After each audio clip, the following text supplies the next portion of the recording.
Multipassionate Rebels, how would Alan Watts help you find your life purpose? If you had a one-to-one session with Alan Watts and he was to sit using his core ideas and his philosophies, how would he remove your limiting beliefs? How would he change your perspective on how you saw reality? Because essentially you're stuck in your head, spinning your wheels. He would be able to get you unstuck, and this is how he would do it. Let's talk about the problem. You're obsessed with picking the right path, and why is that? Because you've got so many different ideas, you've got so many different talents and passions, you don't know which one to pick, and you're terrified of wasting your time and being left behind. And that's because you get stuck in specialist comparison traps. You see some of your friends or your family members, people on social media, they specialize because they're only good at one thing, they've only got one talent, they've only got one idea, so they can focus on it, they can just repeat the same thing because they don't get bored. It's like, it's a fast food of social media content or ideas. They can just repeat the same recipe over and over and over again without getting bored. You can't do that. When you try and do that, you feel very smothered, you feel, you just can't niche down.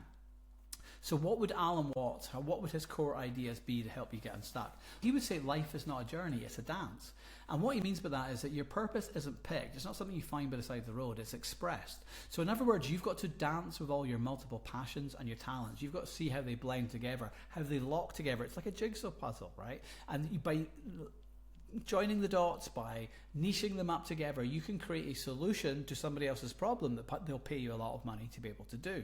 And that is what it is. You're a creative being and you have to create your purpose, and you do that by dancing with all your different talents and finding it. When I left the music industry after 28 years, I had no idea that was multi-passionate, multi-potentialite, neurodivergent. I'd never heard of these terms.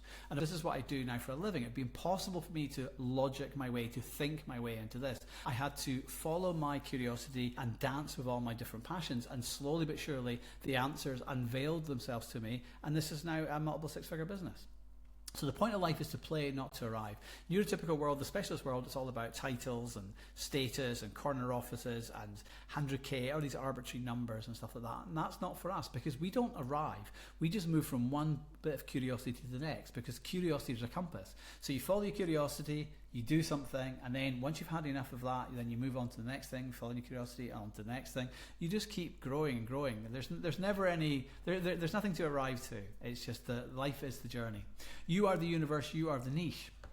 So multiple passions are the clues to experiment. You have to just keep experimenting, dancing with all your different talents, all your different passions. And if you continue to do that, you will understand who you are, the essence of who you are, albeit with all your different fluid identities and everything that goes about making you. You're completely unique, but you can solve problems in different ways that other people can't, because that's how you create your purpose. And once you have a purpose, it gives you a North Star.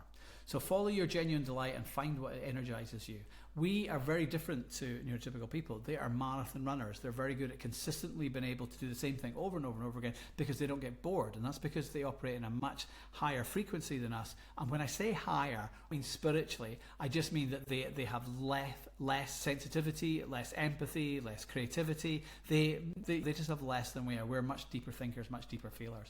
So as a result of that, we get burnt out more. Our nervous systems get regulated. So we're more sprinters and stop, sprint and stop, sprint and stop. So you have to find the things that energize you. And this is Pareto's principle. You find the 20% of things that create 80% of the impact, that move the needle 80%. And that's things that energize you. So for me, it's Substack articles. For me, it's also doing videos. As you can tell, this is not scripted. I've just put down some bullet points and I'm just talking because I'm in flow state. So that gives me energy.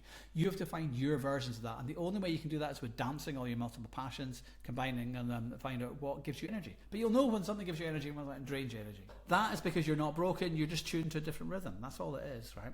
So here's our reframes. Don't chase. Notice what lights you up.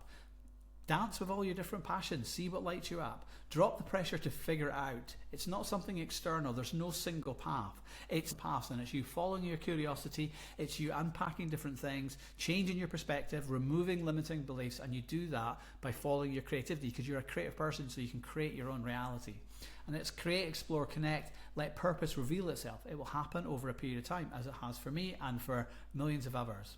Conduct life to be a symphony and not a solo. You are a conductor. Your passions, your multiple passions are a symphony, and you can bring all those different sounds together in harmony and it sounds beautiful. So do not focus on being a soloist. Do not focus on one of those instruments. You have to focus on it all, and that is your biggest reframe that you have to do. So if you had a one-to-one with Alan Watts, I'm confident that's what you would say. Hope this helps. Peace out.